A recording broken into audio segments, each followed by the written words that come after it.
Hello po, magandang umaga. So today we're here again in our farm. Charot, hindi pala tayo nasa farm. Dito pala tayo ngayon sa area ng Lola. Yes, nandito kami sa bahay ngayon.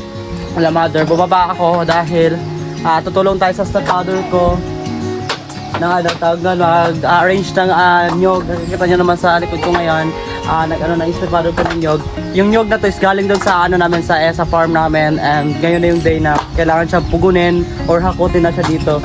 So bali sila stepfather ko yung nagbasag or dito naghakot, and hindi pa tapos yung paghakot nila, still pa rin sila, hakot pa rin sila. So kami na yung mag-arrange dito and tutulungan ko lang siya. So let's go guys, samahan nyo kami.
So yun guys, kaya ginaganto namin ito, ipakita mo na. Ginaganto muna siya guys bago siya lagyan ng pagganon, pagganto. Ganito muna siya, ito yung starting niya. Ayan. Sabi ng stepfather ko, ganituin daw muna. Kasi ay makatama ka na sa ulit-ulit na.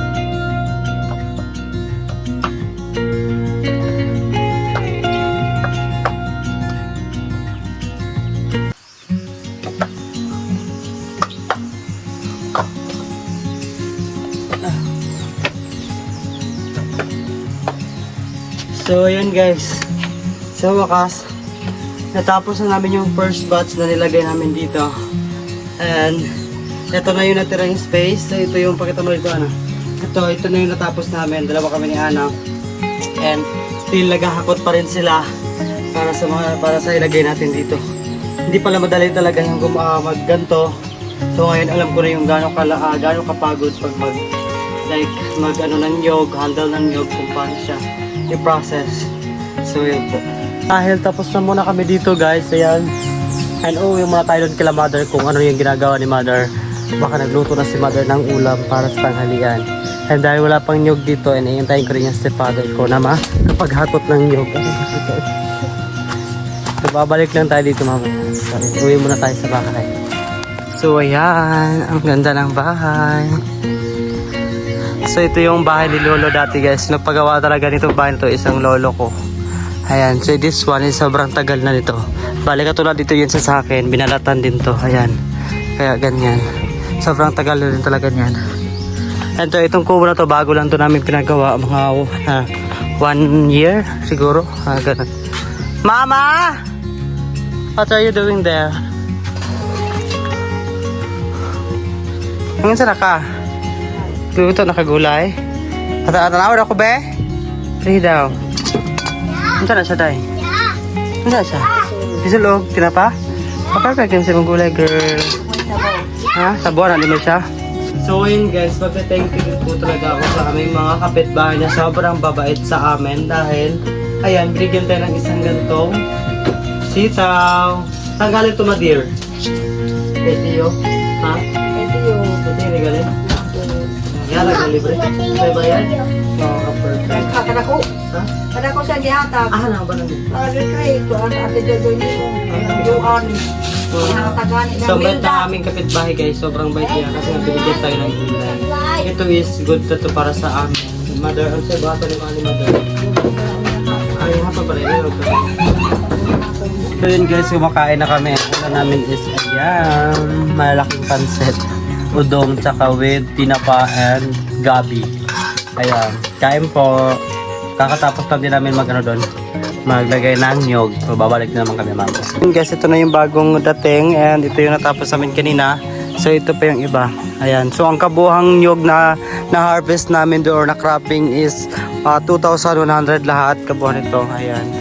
So lahat to ilalagay namin dito para pugunin na siya. Ayan po.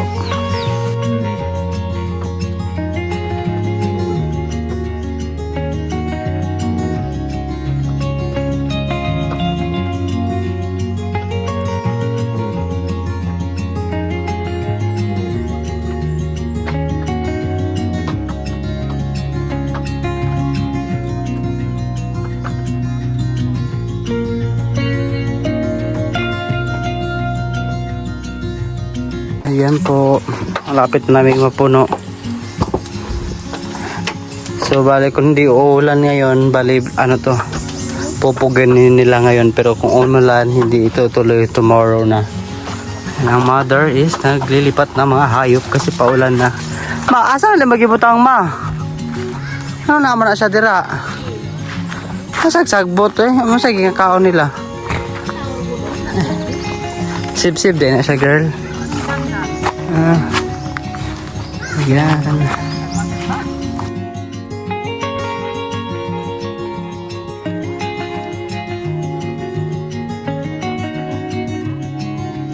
Mama, ano siya mano?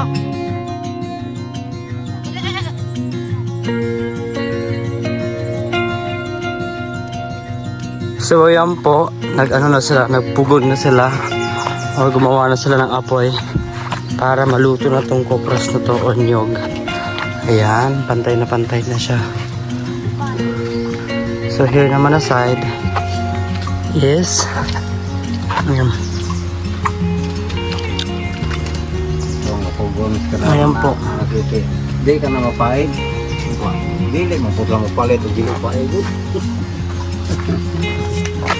Bata kayo sa kapalakan mo. Ayan. Ugma, yeah, malugit na ugma ya. So bukas guys, matanggal na to sa kanyang shell kasi ngayong gabi is lutuin nila to or ano, pugunin. Kaya ayan.